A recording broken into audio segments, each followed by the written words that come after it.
Hello, welcome back to Jen's Books. I hope that you are having a fantastic week. This is an episode of Six from the Shelf. So this is where I pick six random books from the shelf that have something in common.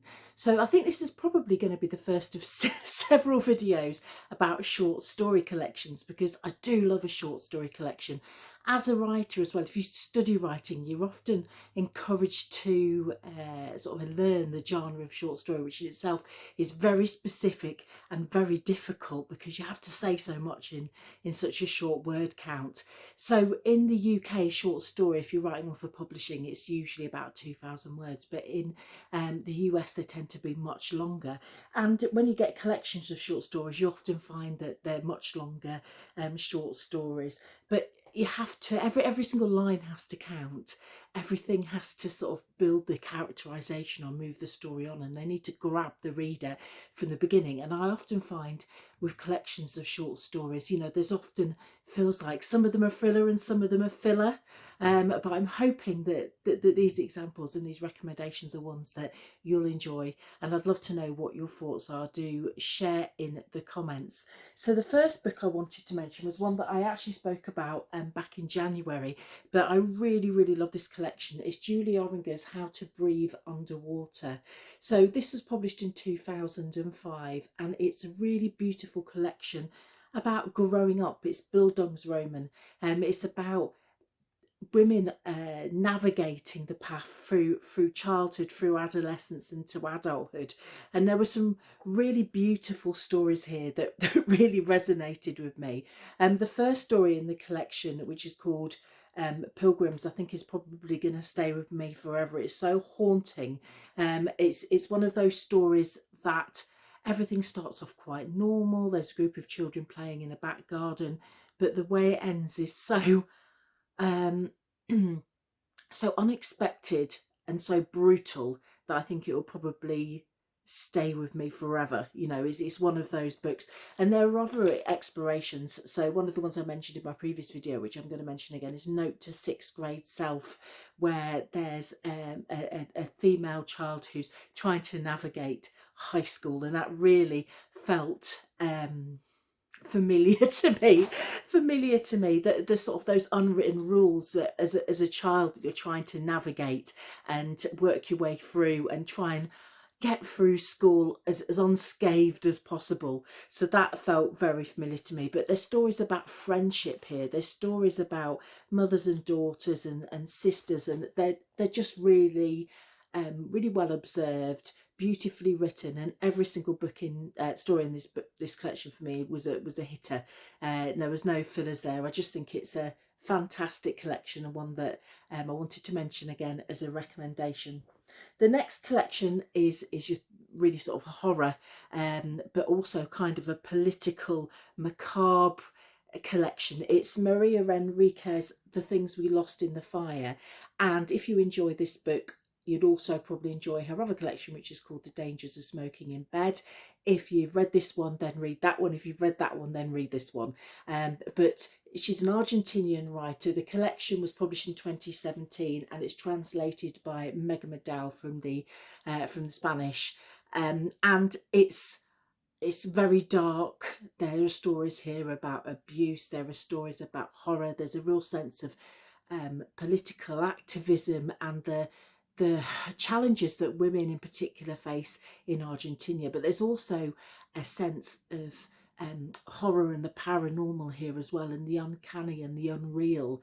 There are stories with real dreamlike qualities. There are stories here about missing children, about missing husbands.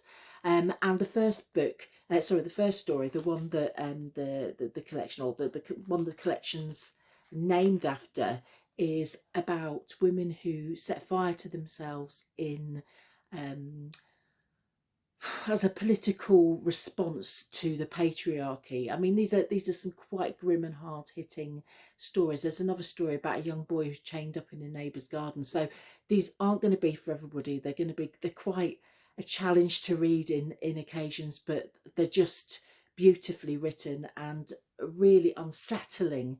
I mean, that's the one thing I would say about all of the short story collections that I'm mentioning in this video. None of them hold their punches. They really don't. They're all sort of unexpected and uncanny, veering on horror, the gothic, but they're all very readable and gripping as well. The next collection is by an old favourite writer of me, which is Roald Dahl.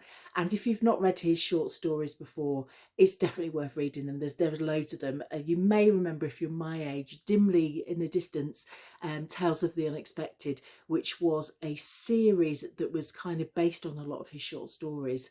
It sort of predates me a bit, but I still remember the theme tune. I remember it being on TV, and some of these stories feature in those, but he's written loads of stories. This is just one collection. The story Skin, which the collection is named after, is about a character who discovers he has a tattoo. Well, he doesn't discover, he knows he has a tattoo on his back, but it's by a famous artist. And there are people interested in literally buying the skin on his back, and it's how he navigates that and what happens to him. And then there's a bit of an infamous story in here as well, which is called Lamb to the Slaughter, where a housewife commits a crime. I don't want to give too much away. It's so difficult to not give too much away, but almost the perfect crime in some respects. But there are some fantastic tales in here, and you know, he's fantastic at the uncanny.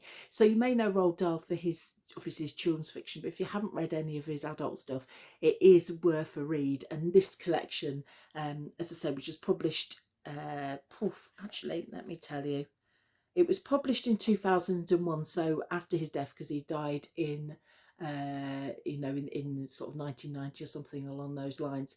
But these are really worth reading. They're really gripping. They're really beautifully structured, and they feel measured.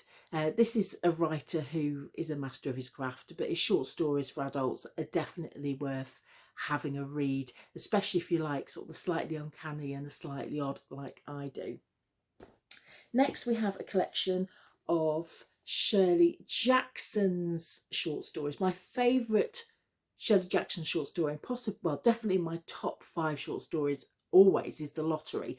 The Lottery isn't included in this collection, but you can find The Lottery for free to read online, on the New Yorker website, just for one location. Amongst other places. But this collection is sort of an insight into dark suburbia. Shirley Jackson died in 1965, so these stories are kind of really feel like of the time, 1950s, 1960s, and this sense of people watching each other, the suburban watching each other, and the slightly creepy acts that are happening beneath the surface. They are just beautifully written. If you've never read any Shirley Jackson before, definitely read The Haunting of Hill House, one of my absolute favourite books, and We've Always Lived in the Castle. Those are both amazing, beautifully written novels. Every word is just beautiful, and they're really evocative of the 1950s and 60s as well. There's a real style there, but kind of uncanny and haunting. And I really love The Haunting of House Hill. It's just one of my favourite books. But the short story writing is also definitely worth having a look.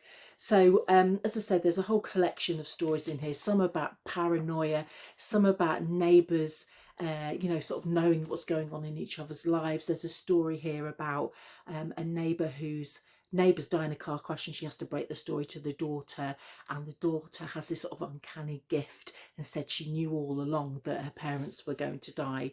But there's also humour as well in these, and there's another story about a guy who thinks he's being followed home by a person who he describes as a light hat, and as he's on his journey home, this guy seems to be following him, and there's a fantastic twist in that one as well. But they're all quite short stories as well. None of them are very long. There's 17 short stories in the collection, so actually you're getting quite a lot of bang for your buck with this one. But yeah, I would definitely recommend these, or anything by Shirley Jackson I recommend, but particularly this collection. If you like dark, weird little gothic tales, you're going to enjoy these. Next, I wanted to talk about a sort of more contemporary writer who is incredibly well thought for his short stories. This collection, Liberation Day, was published in 2022, so it's a much more recent collection of short stories. You may recognise George Saunders from Lincoln in the Bardo. If you've not read Lincoln in the Bardo, read it. It's one of my most favourite novels. It's absolutely beautiful. It blew my mind. I've never read anything like it. It's got hundreds of voices in it, and when you first start reading it, you'll maybe tempted to put it down straight away, but if you persevere with it, it's just amazing. It's just amazing. But he's really known for his short stories, and there's a kind of the narrator's really vivid in all of his works. I've never read anybody with the same sort of tone in the writing, and his characters are kind of naive, and this narrator notices that, but also really easy to identify with. There's a lot about people being stuck in situations, and how they may or may not escape them. So there's one that's based around an office, and it's about two women who are kind of out to get each other and how things escalate. But there's something about it that feels really identifiable and sort of true for anybody who's worked in an office environment. And there's another story called Ghoul, which is more of a sort of a sci-fi dystopian story about people living in a theme park, but they're like living exhibits. They're human employees who take on different parts in this theme park, but as time goes by, it sort of becomes clear that this theme park it may or may not actually be running anymore, but all these people live beneath it, and it's about how they interact with one another. So they're really unusual in tone, and possibly not for everyone.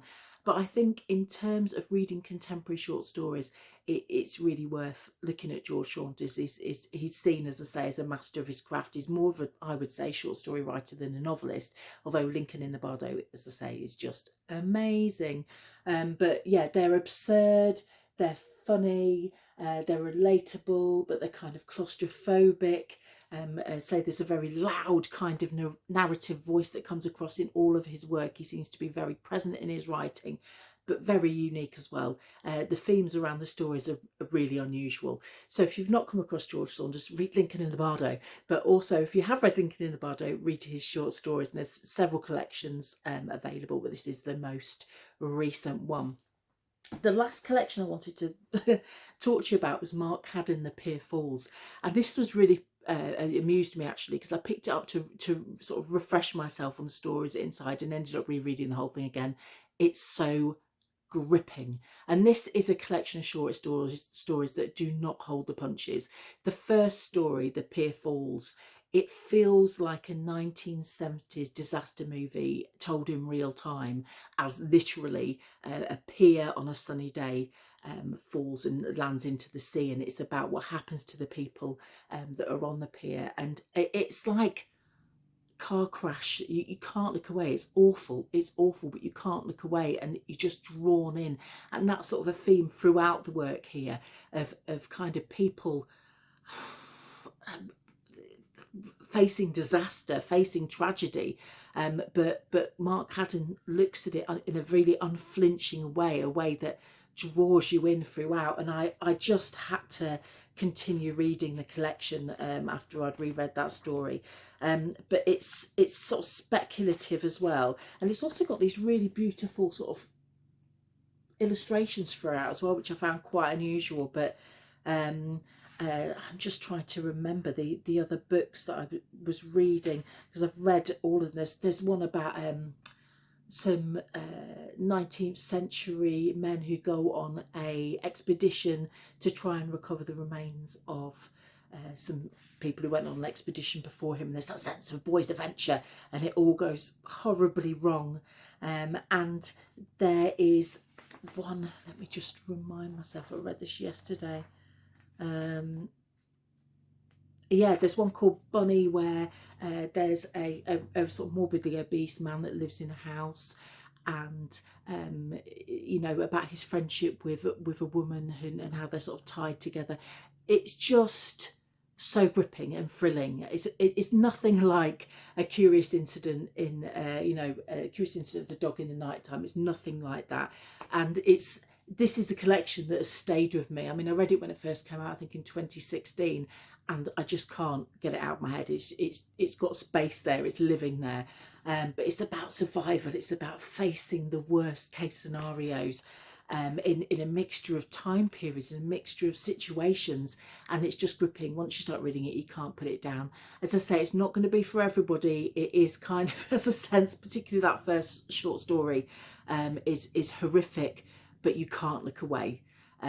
So really recommend this collection as well. So as I say, I read a lot of short stories, so this isn't going to be the only video where I give recommendations of short story collections, but I'd love to know whether you have any recommendations of short story writers that you might want to point me in the direction of, or whether you've read any of the ones I've mentioned today, whether you like them, whether you didn't like them. As I've said lots of times, it's fine if we disagree, that's gonna happen, but I still love to know your thoughts on the books that we talk about on this channel.